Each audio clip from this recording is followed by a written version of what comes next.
Turma do Propósito, e aí, meu irmão, tudo bem? Espero que sim. Estamos aqui para meditar em mais um capítulo da Bíblia. Hoje, 1 Samuel, capítulo de número 13. Chame pessoas para estar conosco, meditando na Palavra de Deus. Lembrando que o propósito do nosso grupo é ler um capítulo da Bíblia por dia, orar todos os dias e tentar mudar. Meu irmão, eu espero que você siga firme nesse propósito até o final. Nós vamos ter uma experiência maravilhosa de meditar todos os dias, dia a dia, capítulo a capítulo, em toda a Palavra de Deus. Vamos junto lá para 1 Samuel, capítulo 13. Vem logo após aí uma grande vitória de Saul, no capítulo 11. No capítulo 12 nós temos Samuel dizendo, olha, o rei está aí, agora vocês tenham cuidado, obedeçam, porque vocês escolheram esse caminho. E Saul está empolgado com tudo que havia acontecido, irmãos. Saul, vamos lembrar, começou bem demais, tímido, no sentido de não se sentir suficiente. Lembra que ele falou para Samuel, quem sou eu?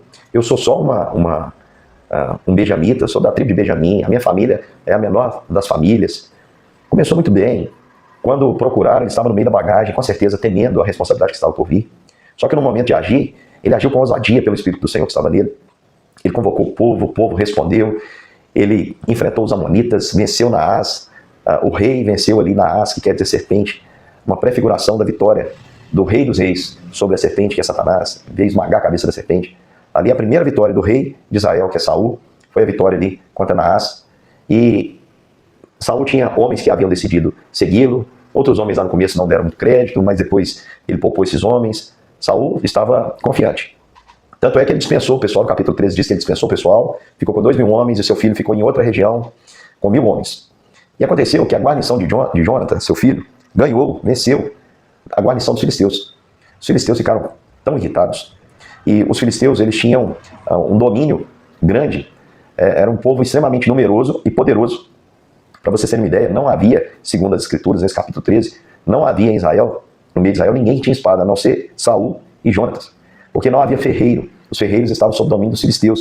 Isso está lá nos últimos versículos, do versículo 19 em diante. Os filisteus tinham um monopólio dessa usinagem, de trabalhar com as lâminas, e eles cobravam 8 gramas de prata para amolar uma enxada. Presta atenção. E cobravam 4 gramas para poder amolar itens menores. Então, no meio de todo Israel não tinha espada, não tinha arma. E quando Jonatas derrotou a guarnição dos filisteus, Saul mandou convocar o povo e disse, olha, os filisteus estão com ódio e é para todo mundo vir para a guerra, aqui em Gilgal. O que aconteceu é que os filisteus reuniram 30.000 carros de guerra, 30.000 carros. Tinha tribo que não tinha 30.000 homens para guerrear. Então quer dizer que para cada homem daquela tribo tinha mais do que um carro. Então preste atenção. O poderio bélico que havia aí dos filisteus. 30.000 carros, 6.000 cavaleiros e o povo em multidão como a areia que está na praia. E eles reuniram e o povo de Israel temeu tanto que eles fugiram, diz o texto no versículo de número 6, que eles correram para túmulo, caverna, buraco. Isso me fez lembrar um filme que eu assisti, que retrata os horrores ali da Segunda Guerra Mundial, quando os nazistas estavam procurando os judeus, e os judeus, já percebendo essa intolerância, eles arrumaram uma maneira de se esconder nos lugares mais inesperados. Esconderam no sótão, no piso, nos buracos, em túmulos, e até mesmo em fundos falsos de esgoto, de banheiros. A situação do povo era essa. O terror, a morte estava chegando, eles estavam desesperados. O que aconteceu é que alguns também correram, fugiram, foram para outras cidades, e alguns homens ficaram com Saul, mas o temor tomou conta deles. E Saul estava esperando Samuel, porque Samuel era aquele que trazia a palavra de Deus. E Samuel era costume de oferecer holocaustos antes das batalhas. E já havia 7 dias, que era o prazo que havia estabelecido Samuel. Samuel não, preste atenção, Samuel não atrasou, Samuel chegou dentro do prazo que ele havia combinado. Mas aos olhos de Saul, Samuel tinha que ter chegado antes. E quando Saul foi vendo que os homens que estavam com ele se dispersavam, e gente, sabe quantos homens tinham com Saul? 600 homens. Saul não precisava nem ter feito conta que ele não conseguiria vencer essa batalha. Tinha 600 homens contra 30.000 carros. O que é isso? Ele devia ter confiado no Senhor. No entanto, ele vendo que o povo se dispersava, e os filisteus já estavam se preparando, ele disse, agora os filisteus virão contra mim. E aí o que ele fez? Ele disse, traga-me aqui o holocausto. E ele ofereceu o holocausto. Ele terminou de oferecer, Samuel chegou. Aí ele viu Samuel, já falou, ô Samuel, você tá bom? Tô brincando, se fosse Minas ia ser assim, né? Mas ele viu Samuel e cumprimentou Samuel, saudou Samuel. Samuel já, como era vidente, era profeta, sabia, ele disse, o que foi que você fez, Saul? O que você fez, Saul? Aí ele explicou para Samuel, olha Samuel, eu estava cumprindo o prazo e você não vinha, os homens estavam se espalhando e os filisteus se aprontando para a guerra, e eu falei para mim mesmo, virão contra mim e eu ainda não busquei a face do Senhor. E assim eu fui forçado pelas circunstâncias de oferecer o holocausto. Por que Saul não falou assim, olha, eu fiz uma besteira, eu pequei contra o Senhor? Não, ele colocou culpa em outro, ele cometeu uma loucura. Por quê, meu querido irmão? Porque o holocausto não era papel dele. O holocausto, o Senhor havia estabelecido. E de uma maneira muito clara, não seria tido por inocente aquele que não fosse da casa de Arão e ousasse tocar, utilizar, enfim, entrar nessa área, porque essa área era exclusiva para a casa de Arão. Isso para mostrar, irmãos, que a escolha de Deus não caberia sobre muitos cristos, mas sobre um especificamente. Sobre um único. E essa oferta apontava para Cristo. O que Saul fez foi loucura, porque ele profanou aquilo que apontava para o Cristo, para uma consagração total. Ele achou que ele podia fazer aquilo ali de qualquer forma, e que de qualquer forma Deus aceita. E eu vou dizer para você, meu irmão, de qualquer forma Deus não aceita. Deus só aceita se for em conformidade com aquilo que Ele quer. Não engane você, não. Esses falsos mestres que tem hoje, dizendo que Deus é amor e que Deus vai relevar, isso é mentira. Isso é mentira. Ideias universalistas, dizendo que para Deus algumas coisas não importam, que Deus mudou de opinião. Deus não mudou de opinião, irmãos. Deus continua sendo o mesmo. É o homem que está tentando torcer a palavra para que ela se adeque ao seu pecado, para que de alguma maneira ele se sinta recebendo aí o crivo espiritual para suas atitudes.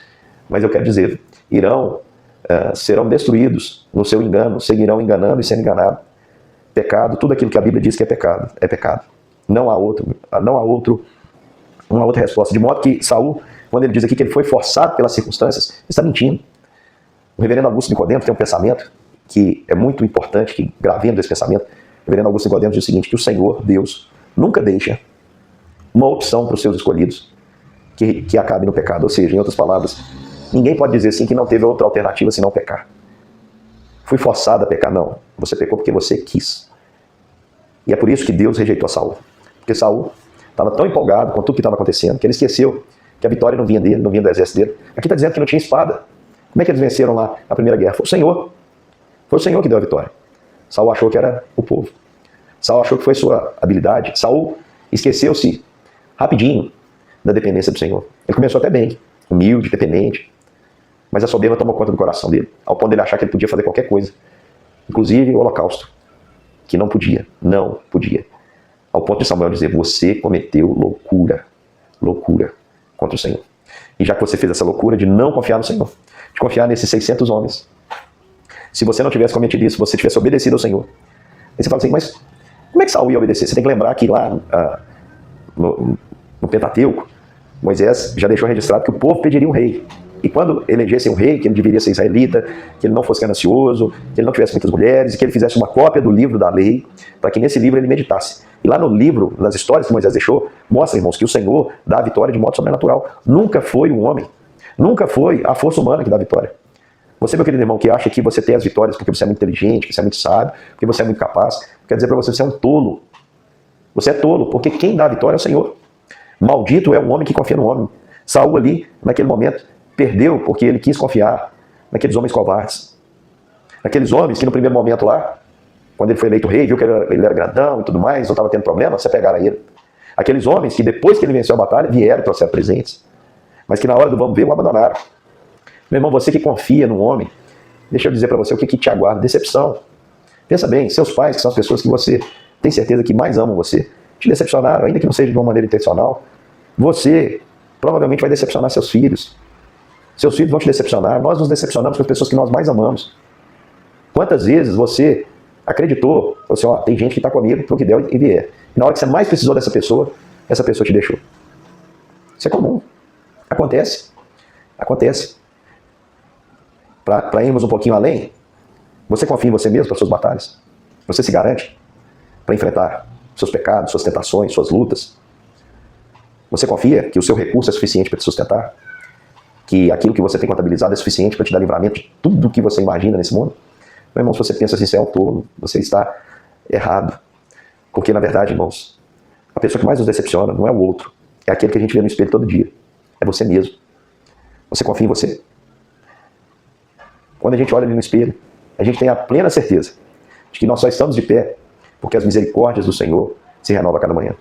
Portanto, meu querido irmão, não tem arma na nossa mão capaz de vencer o que Cristo nos chamou para vencer, que é o mundo. Assim como o povo não tinha arma para vencer os filisteus, não tinha espada, sem espada, enfrentar 30 mil carros. Nos dias de hoje, nós estamos olhando para o poderio que aqueles que perseguem o povo do Senhor, que são contra o Evangelho, que estão disseminando o mal, nós olhamos para o poderio deles. Achamos que eles têm o poder, a tecnologia, a informação, os bens, os recursos, e nós nos amedrontamos. E com isso nós entristecemos o Senhor. Eu quero dizer para você, não tema, meu querido irmão, não tema. Eles não podem nada contra você. Não podem.